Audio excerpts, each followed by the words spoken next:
Okay, we're gonna clean Cooper's ears for real today. I got some gauze. I have the ear cleaner. Okay, Cooper, come on up. Good boy. Very smart boy. So I'm just gonna start with some regular handling like we've been doing.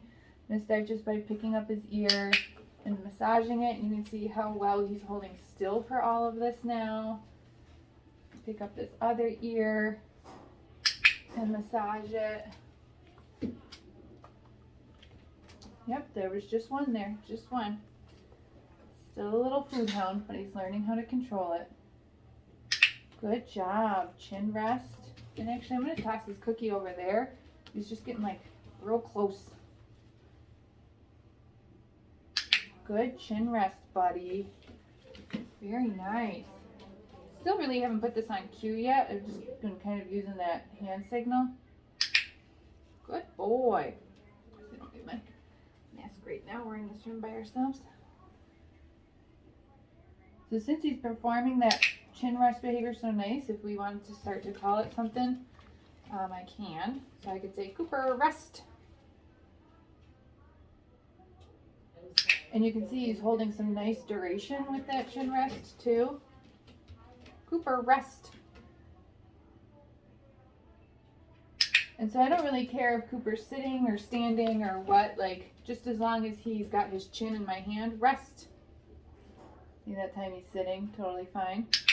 So this time I'm going to try a couple repetitions of his chin is in my hand. I'm going to rest, bring my other hand to his face, and start to add a little bit of handling there. See, he thinks I have the cookie. He always thinks food or a hand coming towards him means that you've got food in your hand. Good boy. So you see I started just by petting the top of his head. Go get it. So kind of start in an easy neutral rest spot. I can come up there and then I can make my way down to his muzzle. Good boy. Good boy. There's two. And a reset. Go get it, fuzzy puppy. Cooper, rest. Oops. You need to lay down. Here, sit. Good sit. Cooper's paw's a little muddy right now because he was just playing in the courtyard. Rest. Alright, that was a good one. I think I'm just going to click that one by itself. See if he'll stay there. Good. Oops. So if his hand comes out of my palm, then he doesn't get a click for that. I'll just try it again. A little easier. Now he's got a funny hairdo.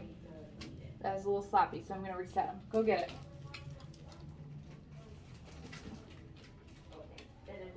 I got my treat pouch today.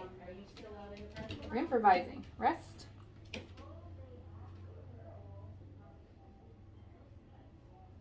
Okay, so we've got some better repetitions of him holding the chin rest while I touch his head, coming down into his muzzle a few times. Still got to kind of work on that to work on opening up his mouth. But we'll get there.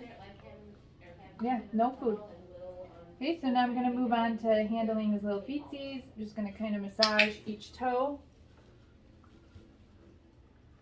So it's like in between actual nail trims. I trimmed his nails, like last week or something? I can't remember now.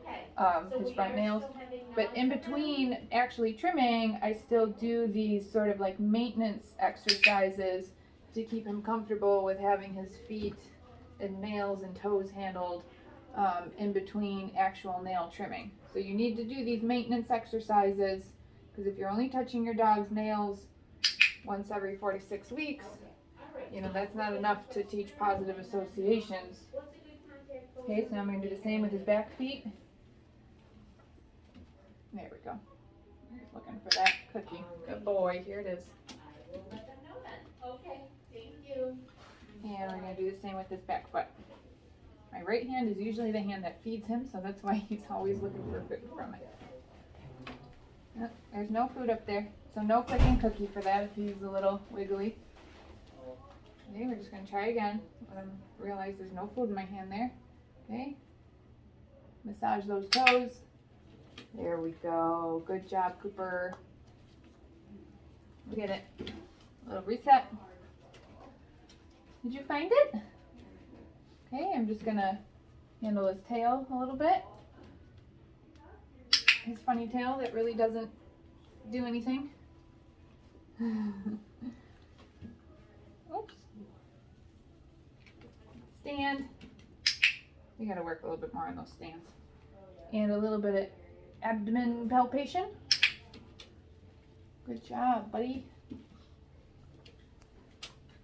Okay, now let's move on to actually cleaning his ears. Go get it. Woo! Sit. He's always looking for that food. I just want him to sit and not bite my fingers. There it is. Good boy. Okay, so now I'm going to get our gauze ready. Now you got to stay on that table. Good boy. With the cleaner. Just clicking him for staying. I don't need him to try to eat the ear cleaner. Good boy. And so for this exercise, like I don't care if he can be sitting or laying down, he just needs to hold still, right? You drop that piece. Down. Okay, so that works. Now I'm going to start with a piece of dry gauze. I just got this other gauze ready because ear cleaner like has a smell to it, and dogs' noses are even more sensitive than, you know, human noses. So I want him to just get used to that smell first before I bring it to his ear. So this is what we have been doing with him, you know, during training sessions, is just working with the dry gauze. But now I'm going to try with the wet gauze. And so it's going to have a little bit of a different sensation. So short duration first, I'm just going to bring it to his ear canal and just touch it to him gently. Click and feed. So I'm not even really scrubbing inside his ear yet. I just want him to get used to that new sensation of a cold, wet, smelly gauze coming towards his ear. Okay, so we're going to do that a couple times before I try to get a little bit more thorough with it. That's why I got a few pieces here. So maybe a little bit longer duration this time. I'm just going to, oh, hold still. Looking for the food, always looking for the food. Pick that one up. Now I've gone into his ear canal just a little bit. And my click was actually a little late there. I should have clicked while the gauze was still inside of his ear. Let's do a little reset. It's always good to, every once in a while, just reset the dog, make sure they want to come back and that they're still in the game. Cooper's definitely still in the game. Good boy. He's like, if there's cookies, I'm present. Right? That's a good boy. Okay, so let's see if I can get my timing with the clicker a little bit better on this ear. So see how I just gently go into the ear canal just a little bit, and for a little bit longer, mark that with the clicker, feed him a treat. And that's his one ear that does have a little bit of discharge in it. He was seen by the vet yesterday. She looked down in his ear. It's all very external. Like he doesn't really have like an ear infection going on or anything. You know, some discharge is normal, but with these big floppy ears, we do need to stay on top of it so that an ear infection doesn't arise. So we've got one more piece of wet gauze soaked with the cleaner. So we're going to do this one last time. He's been doing really great with this. So we'll do just, you know, kind of moving into that canal a little bit further. And maybe I'm even going to let go and just gently massage the ear on that piece of wet gauze. And again, my click was a little late there. I don't know what I'm doing. Good boy. So I kind of clicked when I took the gauze out of his ear, which you want to click while it's in there. So let's see if I can get my timing better this time. The same thing, I'm going to lift up his ear so you'll be able to see what I was doing a little bit better on this side. Just going to kind of put the gauze down in that ear canal. And I think sometimes this feels good. Now see, I'm going to let go of it, and I'm just going to massage the whole pinna, the whole ear flap, to get that down in there. Click and then take it out. Great. Here's your cookie, bud. That's not edible. No, that's gross.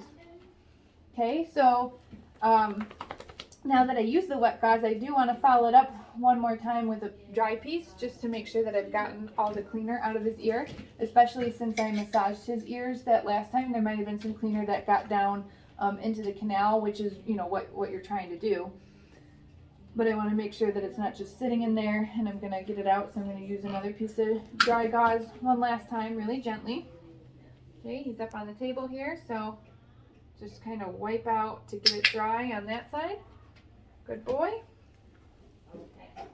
Okay, and our last piece of dry gauze for the other ear. Okay, just wiping out any liquid that might still be in there. Great job, buddy.